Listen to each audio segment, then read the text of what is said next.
Some of the oldest human ruins in the world lay scattered throughout the interior jungles of Garund, cracked through with powerful roots and rubbed smooth by the passing of millennia.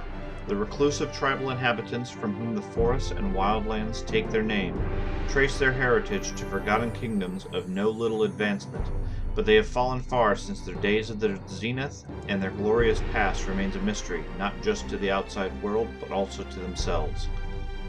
Stories of those early explorers and colonists filter north to the ears of opportunistic merchants, excitement-starved treasure seekers, and wily pathfinders.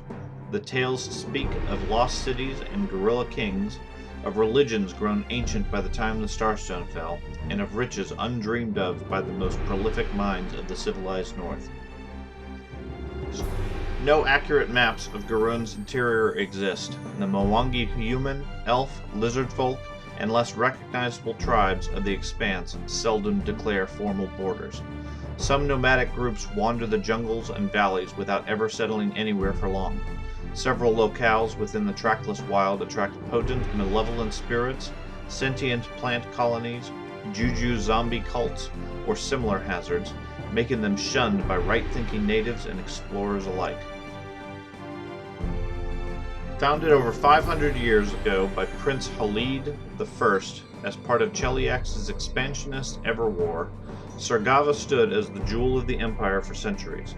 But when Eridan died, the Empire was thrown into chaos, and Sargava's ruler backed the wrong house in the Chelish Civil War.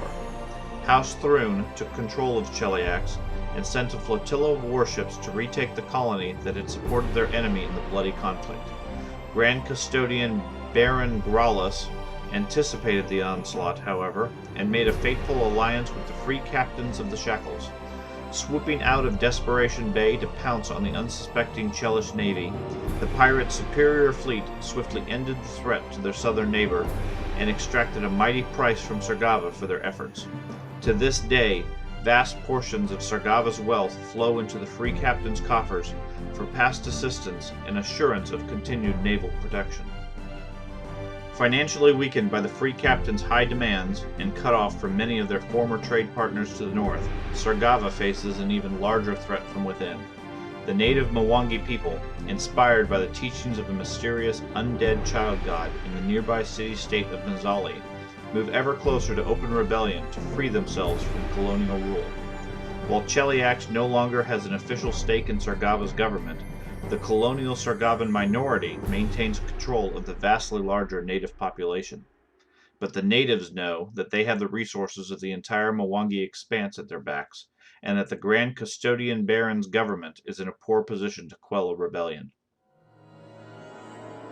The Genevieve is a large merchant ship, a Wyvern-class vessel commonly used by the Inner-Sea nations for trade, exploration, and even war, valued for its combination of seaworthiness and capacity for carrying numerous passengers.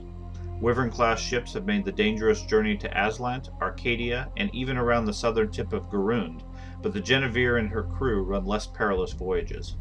For the past several years, Captain Alessandro Kovac has made the western run between Magnemar to the north and Elidor to the south, and then back with few complications, despite the fact that his route carries him through waters controlled by the piratical Free Captains of the Shackles, brushes with the eternal winds of the Eye of Abednego, and into periodic conflicts with the Nidalese Navy.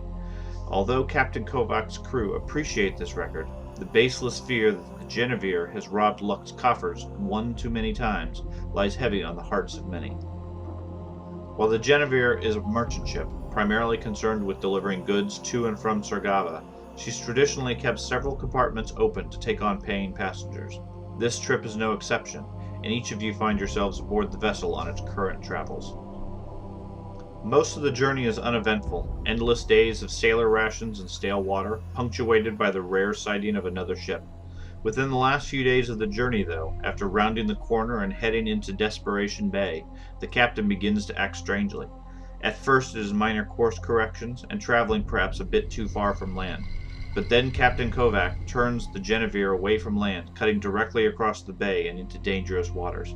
With the new course, Elidor is only a few days away, so the crew resists the urge to mutiny. However, all agree to fully understand the captain's intentions following this evening's supper.